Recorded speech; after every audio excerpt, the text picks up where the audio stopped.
Hello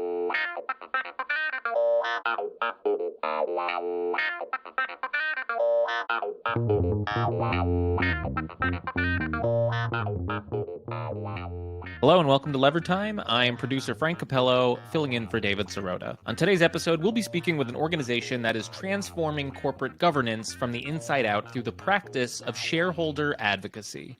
Now, if you hear that term and think, why would shareholders need their own advocates? Don't worry, that's not what we're talking about. Shareholder advocacy leverages the power of stock ownership in publicly traded companies to promote environmental, social, and governance change from within. For today's interview, we'll be speaking with a couple of folks from the nonprofit organization As You Sow, one of the leading shareholder advocates. For our paid subscribers, make sure to check out the bonus episodes we're dropping into our Lever Premium podcast feed. Next Monday, we'll be publishing our interview with journalist Cole Stangler about his new book, Paris is Not Dead, Surviving Hypergentrification in the City of Light. Cole lives in France, and his new book explores how gentrification has been affecting the cultural makeup of Paris, and how the city's public housing policies have actually helped maintain the city's diverse working class character. If you want regular access to our premium content, head over to levernews.com and click the subscribe button in the top right to become a supporting subscriber. This gives you access to the Lever Premium Podcasts feed, exclusive live events, even more in-depth reporting, and you will be directly supporting the investigative journalism that we do here at The Lever. All right, we're going to get right into our interview today about shareholder advocacy. Now, if you know anything about corporations, you know that corporations are not often incentivized to make decisions that primarily benefit its employees, its customers, or society at large. Most of the time, the things that are prioritized are profits, and the shareholders who those profits flow to. Quite often, for a corporation, ethical decisions are pitted against increased returns. That's where shareholder advocates come in. Shareholder advocates use their ownership in a publicly traded company to influence company decision-making, whether it's pushing for transparency, addressing ethical concerns, advocating for sustainable practices, or curtailing CEO pay. Shareholders have the ability to shape the companies in which they own stock. And this doesn't apply to just individual investors, but also organizations that use these mechanisms to enact change. For today's interview, The Lever's news editor, Lucy Dean Stockton, was joined by researcher Rosanna Landis and Andrew Behar, CEO of the nonprofit shareholder advocacy organization As You Sow. Rosanna and Andrew dig into the nuts and bolts of shareholder advocacy, how it works, and how the strategy has won material changes within giant companies such as Starbucks. They also discuss As You Sow's annual list of the 100 most overpaid CEOs and how, surprise, surprise, some Republican-led House members are attempting to undermine their work. I'm Lucy Dean Stockton, an editor at The Lever, and I'm now joined by Rosanna Landis and Andrew Behar from As You Sow. Thank you both so much for being here today. I want to start our conversation with an introduction to shareholder advocacy because it's a concept that I think most people don't know a lot about, especially for an audience like ours. They might hear the term and think, why would I want people to be advocating for shareholders? That's not what this is. Would you mind both explaining, just starting off with what is shareholder advocacy? Sure, I can start. It's actually a very simple concept. The board of directors of every public company reports to the shareholders. That's it. Basically, the board of directors has oversight of the company, of the executives. They determine strategy and they incentivize those executives, particularly the CEO, to execute the strategy. But ultimately, the board reports to the shareholders. So when the shareholders see a company that may be engaging in some risky behavior, may be putting themselves at some sort of a risk, then shareholders write what's called a shareholder resolution. It's filed with the company 6 months before the annual meeting. And it starts a conversation with the company, but ultimately all the shareholders get to vote on it at the annual meeting. So it might be about, companies might have to do with climate change. The company should have a climate transition plan. It may have to do with that we're overpaying our CEO, and that Rosanna will speak to in a moment. It may be that the company doesn't have a racial justice policy or a diversity policy, and that we all know that companies with greater diversity tend to outperform financially. So all these different issues, are brought to the attention of all the shareholders who get to vote. So shareholder advocacy is just shareholders doing their duty and their right to address the board and address material issues at the company. And can I ask, in order to become a shareholder, can anyone do it? Or does someone need to purchase enough shares of a publicly traded company to have influence as a shareholder to make these kinds of changes that your organization advocates for? If you own shares of a company worth at least $2,000 for 3 years, you can file a resolution. If you own them for 2 years, it's $15,000. And if you own them for 1 year, it's $25,000. So there are certain thresholds. The more stock that you have, the sooner you can advocate for changes. Again, if you own $25,000 worth of Apple for 1 year, you could file a shareholder resolution after that year. If you own $15,000 of Apple at the end of 2 years, you could file. If you own $2,000 worth of Apple for 3 years or infinite, you can you're qualified to file a resolution. It's one reason why shareholder activism, there are individuals who do it by themselves, but they are pretty rare. The financial ownership threshold is one piece, but there's also just the logistical and understanding all the nuances and all the components of filing a resolution when it's facing a challenge at the SEC. So we work with a lot of shareholders because we've got that process down.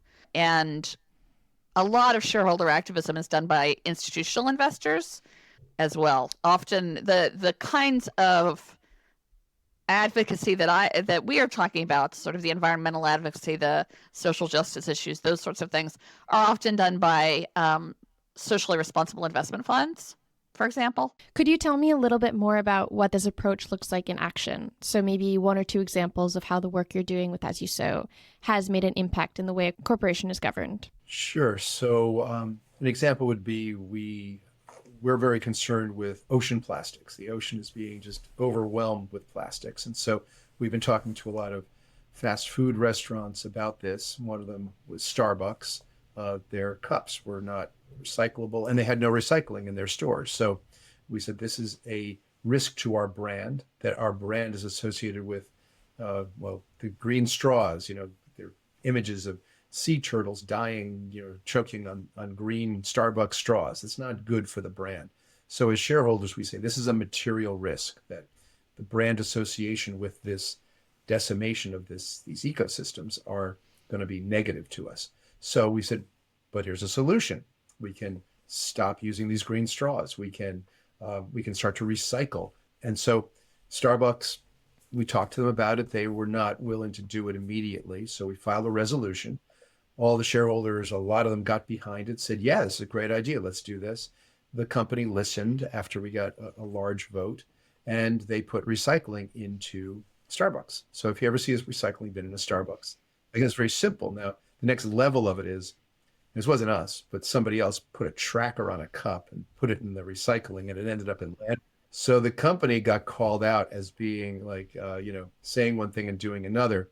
But what that led to at that point, we had been talking to the company about removing all styrofoam from all their stores around the world. And they needed a good story. They needed a good bump for their brand. So they said, okay, we'll get rid of styrofoam. So we took that to Dunkin', we took that to McDonald's, and got all the shareholders to agree. And basically what happened is 3 billion styrofoam cups are not being produced this year or any year because these 3 companies have all said no more styrofoam. So you can see how it kind of escalates. It really started as, hey, this is harmful to our brand, but ends up with actual changes in the real world. And these shareholder resolutions, you have to make them palatable to the company, right? That's also part of being a shareholder, is that like you're interested in, I'm just curious, how do you say, like, we can't just do this on an ethical level, we also have to make this profitable? Well, at As You Sow, we never say to a company, do the right thing. We bring them data. We show them that, well, for instance, next week on the 29th of November, we're coming out with a report that looks at the diversity in the workforce of 1,600 companies over 5 years. We analyzed 6,000 reports, 1.5 million data points. And what we can see is a statistically significant correlation that greater diversity leads to outperformance on 8 key financial metrics. So we sit down with a company and we say, look, if you had a more diverse workforce, you can see that you would be making more money. You would be better returns on investment over 10 years, better returns on equity, all these different things. So we come in and we make a business case and say, this is why, as shareholders, we want you to outperform, we want you to be more competitive. And that way, the company, when they look at it, it's really a no-brainer that this is a better way to run the business. Now, sometimes it gets a little more contentious. I'll let Rosanna talk about some of these things. Well, one of the things I was just going to say is, you said make it palatable to the company. That is not at all what we're doing, but we do have to make it palatable to other investors. We want other investors to support our proposals. And so one of the ways we do that is, in my mind, thinking about the long term versus the short term. There might be an immediate boost by some bad actions, but in the long term, we believe that well-managed companies that are appropriately considering all the stakeholders and all the potential risks are the best managed, and ultimately that does produce a higher stock price over time. Okay, one of the things that Rosanna has just finished the 10th year of the 100 Most Overpaid CEO report of the S&P 500 is that the most overpaid CEOs, the companies that overpay their CEOs the most, actually do the poorest financially. But why don't you speak to that, Rosanna? Sure, and this is one of the things that we actually didn't start out with that goal. The goal was to look at who was overpaid and how funds voted.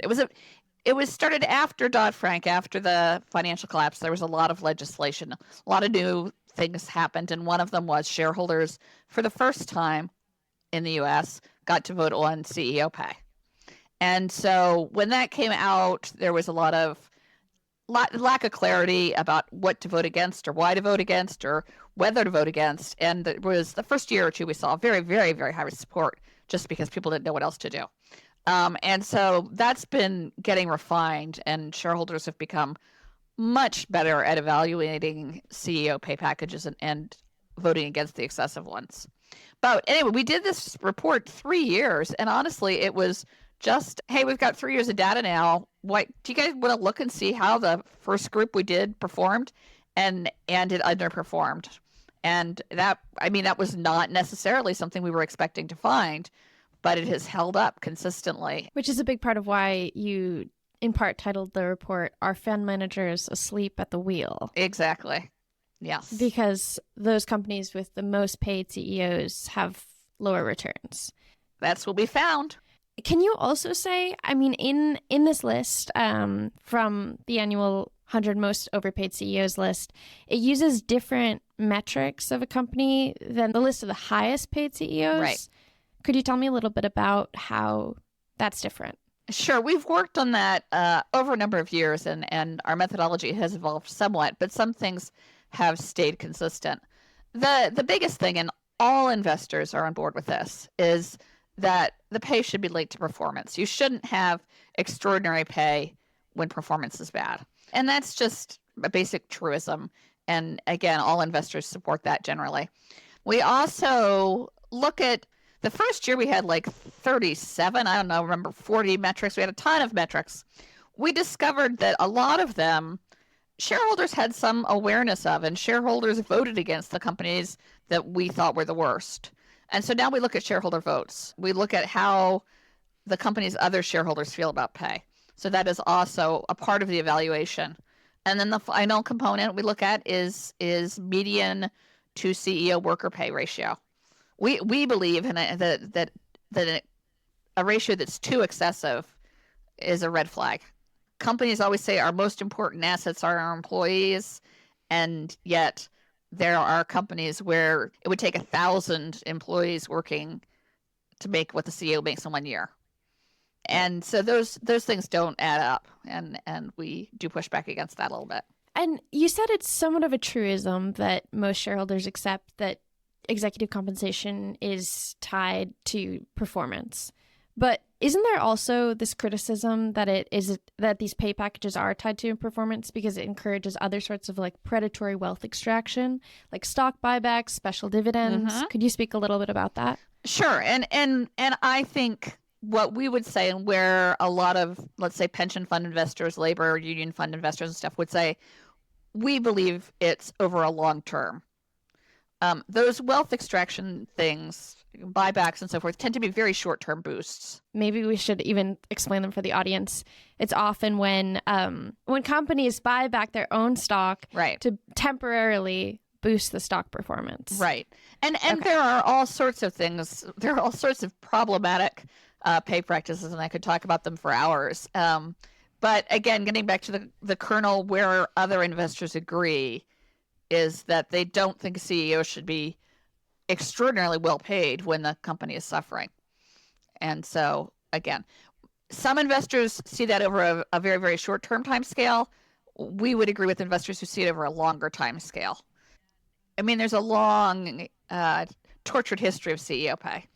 But for a while, tax laws were such that they sort of capped salary at $1 million. But it made an exception if you had a performance-based bonus.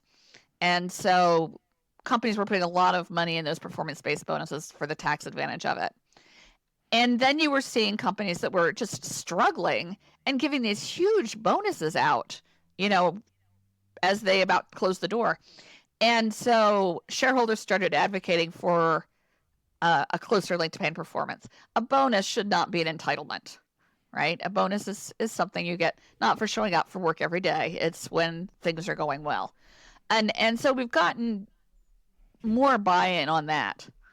It's a tricky thing, and nobody's saying it's not a complicated thing. Anytime you're trying to incentivize a human to do the thing you think is best and consider what other factors are motivating them and what all is involved, it's a complex component. Do any particular examples from the report stand out to either of you that you have on the top of your head as particularly egregious behavior that showed up in this list? So Zaslav, I think that's how you say his name, the Warner Brother Discovery guy, is one of the only people who's been on the list every year, and just extraordinary pay, millions and millions and millions.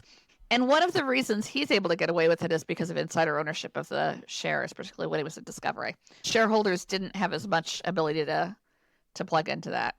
I mean, basically, we did find, as I said, that companies with the most overpaid CEOs had lower returns to shareholders than the average S&P 500 company. So the typical S&P 500 company made about 8.5% per year annualized from February 2015 to September 2023. The most 100 overpaid CEOs was behind that. It was at 7.9%. The worst 25% was 6%. So again, as a group, over a decade, the overpaid CEOs underperformed. It's very interesting because this is one of the things that I take away, and again, it's not the kind of thing that tends to get press attention. We talk a lot, as we should, about the really outrageously overpaid CEOs. We've been doing this report for 10 years, and one of the things that we found is that a lot of the same people show up again and again and again. That also means that there are close to 300 companies that were never on our list in any of the past 10 years. So there are CEOs that are paid a much closer to reasonable amount.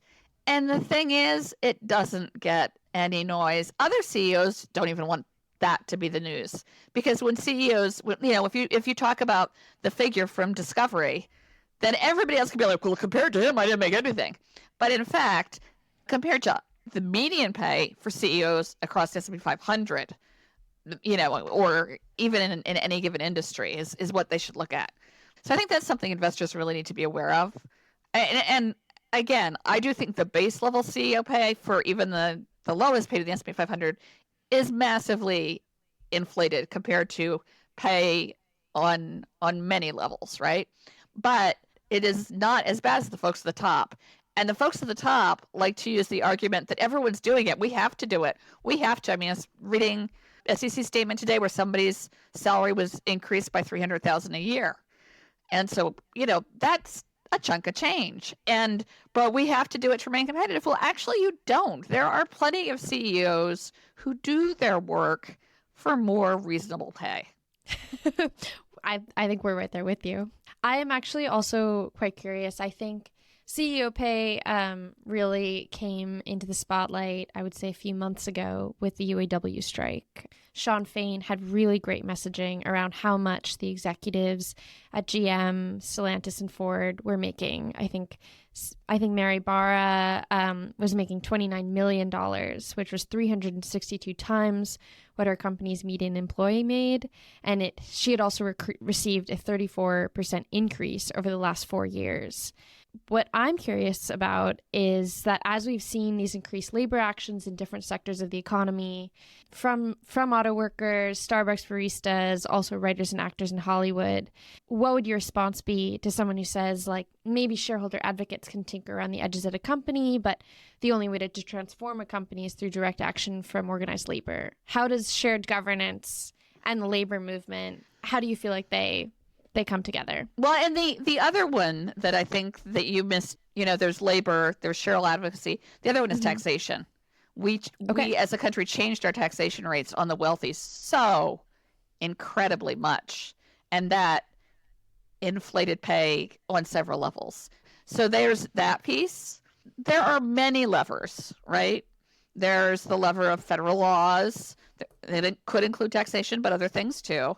There's the lever of unions advocating directly, which I used to be at the Teamsters. I'm a big believer in that.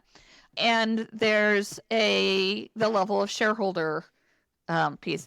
And I think the thing that there's a high level of agreement on most of this stuff, right? I have never gone someplace and said, my job is to help address overpaid CEOs and have somebody say to me, they're not overpaid, right? I mean, everybody, the union workers, the shareholders, the customers, the employees, all sort of unite on this issue. And I think it's appropriate that they all address it in different ways. And do you think that, I'm thinking about one other strategy, is that many unions are now advocating for more shared corporate governance. They want workers on the board. They want their own pay tied to stock performance. Can you tell me a little bit more about this strategy if you know about it? Sure. So the workers on the board piece, that's a part of corporate governance in Europe. I think it's Germany, that you have to have an employee on the board. And people over time have talked about it in different ways. One of the questions with workers on the board is how powerful they would really be. But the other, is there's just a tremendous resistance to it from corporations. And so I don't know if that's one that will happen. It could be part of an agreement at some point, and it would be great. Employee stock ownership plans, I think, are a great thing. And there are places that they're called ESOPs, employee stock ownership plans, where, employees get some stock. And there are employees that benefited, very well from that. And I think that is very useful in cases where the employees have a choice and also have some ability to change it. I know one of the things that happened with Enron is that a lot of employees who owned Enron stock were wiped out. And it wasn't their fault. They were not the people. The people that caused the problem were the ones at the very, very top. And if you had all your retirement stock in Enron, you were in trouble. So that's sort of the risk analysis. But yes, giving some stock options or giving some payment in stock, I think is generally a great practice. We are very curious about how Congress is trying to undermine the work of shareholder advocates. We were researching that on August 1st. As You Sow received a letter from the Republican-led House Judiciary Committee arguing that your organization is potentially violating U.S. antitrust law by entering into agreements to decarbonize corporate assets and reduce emissions to net zero, with potentially harmful effects on Americans' freedom and economic well-being. We read that the committee sent similar letters to other shareholder advocacy groups, and on November 1st, just a few weeks ago, As You Sow received a subpoena from the Judiciary Committee demanding documents related to the organization's climate advocacy work. Could you tell us what it is that the committee is potentially accusing shareholder advocates of? Essentially, and the other groups that got the letters, just so you understand, it's CalPERS, the country's largest pension fund, ISS, the world's largest proxy voting service, BlackRock, Vanguard, and State Street, the three largest asset managers, as well as other groups like a nonprofit group called Ceres, Arjuna Capital, Trillium, Engine Number One. So a group of different asset managers and hedge funds. So essentially what they're saying is that shareholders should not meet together. So if you own shares of Apple and I own shares of Apple, us having a conversation saying, I think the company's doing some risky things.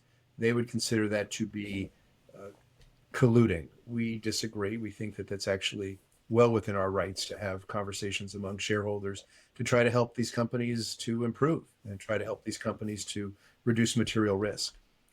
We also think that if the conversation happens to be about climate change, that asking a company to decarbonize actually enhances the freedom of all Americans. We just think their fundamental assumptions are incorrect, and that shareholders have the right to meet together, to have conversations together, that this is not collusion in any way, that and we're a nonprofit also, so antitrust would really be very difficult to say how that applies to us. So we think that they're just trying to essentially chill the way shareholders work together. Frankly, the way shareholders work together is actually an incredibly efficient set of activities that a whole community undertakes. So remember, there's all the faith-based groups as well.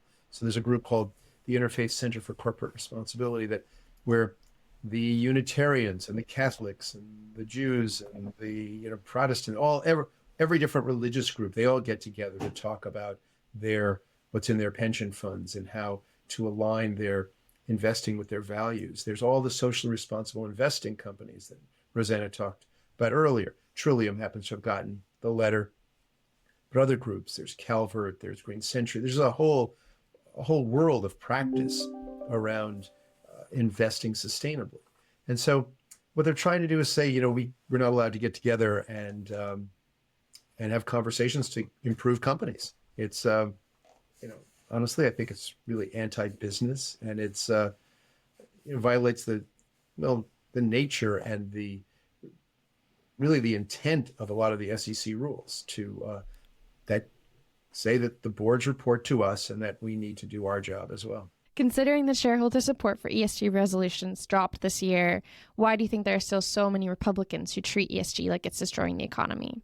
Well, shareholders' voices have become more and more important to companies.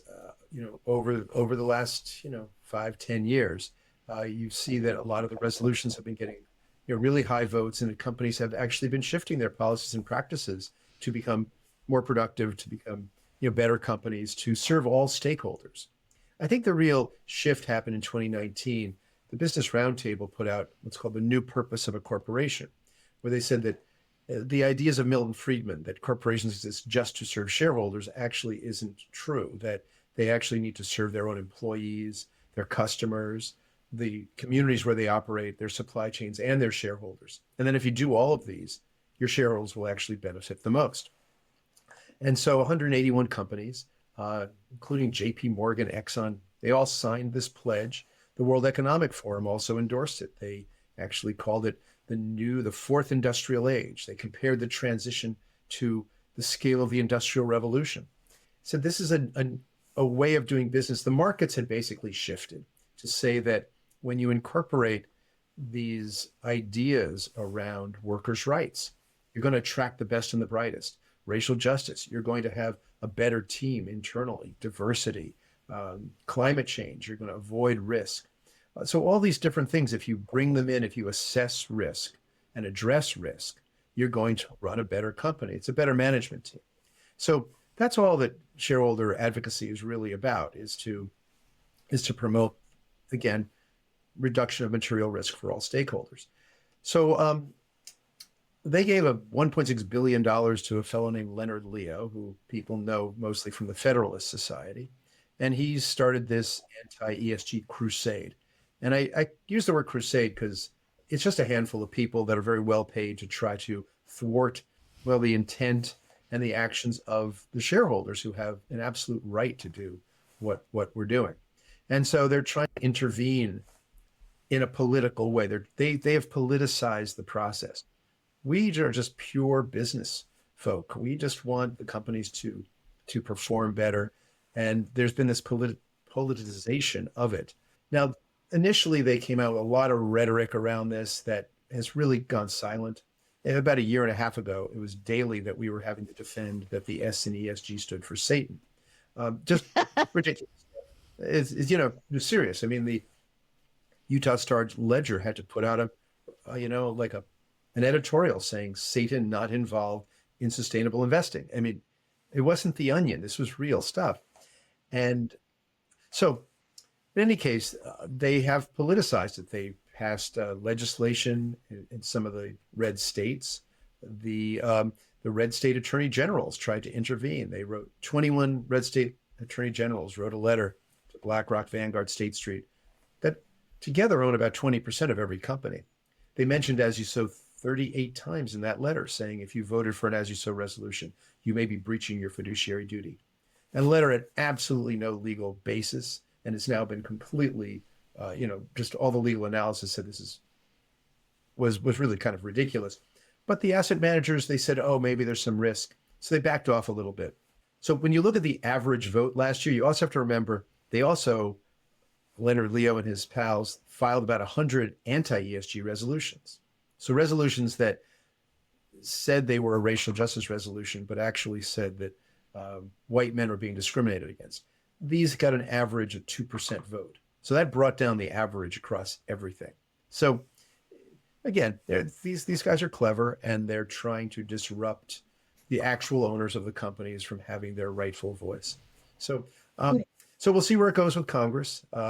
They want to be gathering material to what it seems like is to write laws to try to silence shareholder voices, and we will see how we'll see what the next steps are. Yeah, I mean, it does seem like it's had a very material effect. It seems just eight out of 335 proxy proposals tied to ESG issues gained majority support this year, compared with 36 in the previous 2 years. Right, but again, these are non-binding resolutions. So just realize that if you get a 30% vote at a company and you go and have a conversation with them versus getting a 40% vote, the differential is not that major because, again, they're non-binding. Now, getting above 50% means that you could be running a no confidence campaign if the board is not responsive.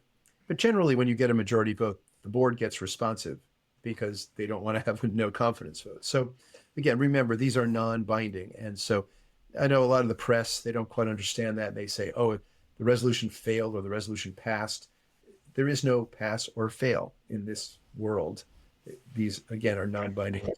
So the only failed resolution is one that wasn't filed.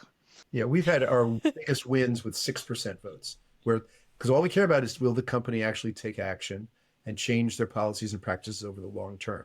So single-digit votes, those are very highly effective because it's a good idea.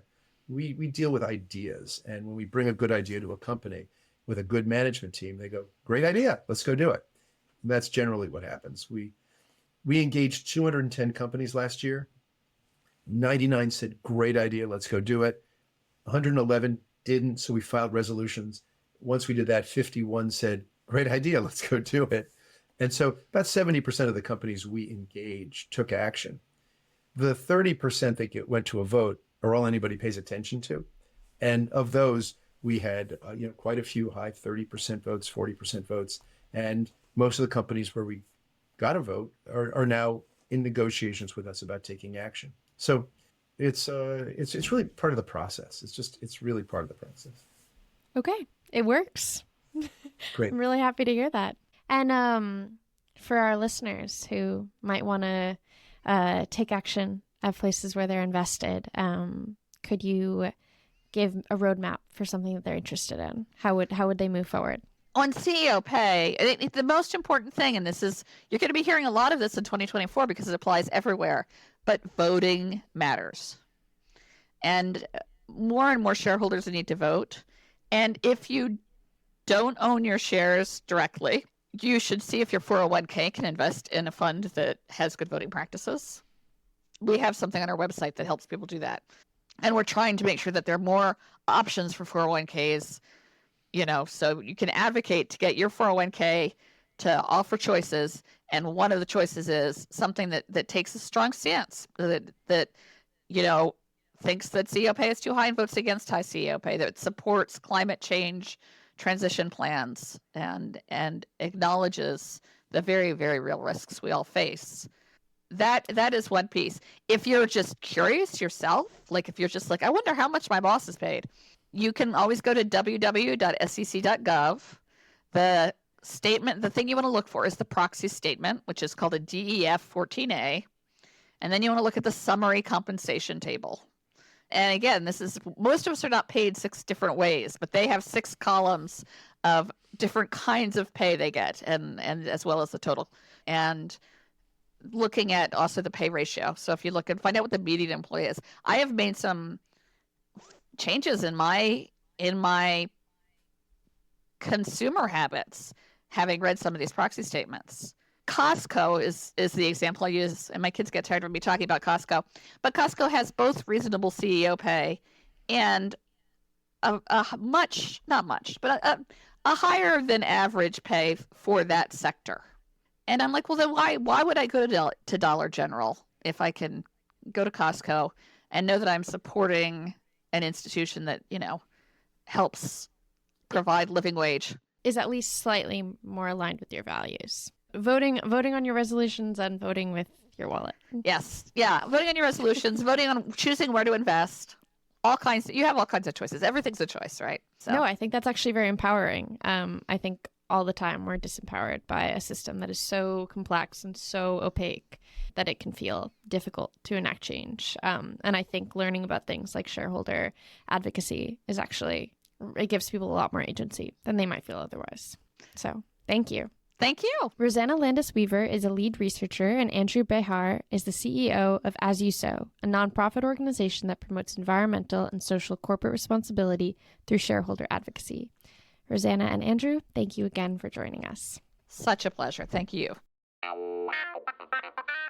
That's it for today's show. As a reminder, our paid subscribers who get Levertime Premium, keep an eye out for next Monday's bonus episode, our conversation with journalist and author Cole Stangler about his new book, Paris is Not Dead, Surviving Hypergentrification in the City of Light. Listen to Levertime Premium, head over to levernews.com to become a supporting subscriber. When you do, you also get access to all of the Levers Premium content, including our weekly newsletters and live events, and that is all for just $8 a month or $70 for the year. One last favor, make sure to like, subscribe, and write a review for Levertime on your podcast player. Make sure to check out our other podcasts, The Audit and Movies vs. Capitalism, and of course, check out all of the incredible reporting our team is doing over at levernews.com.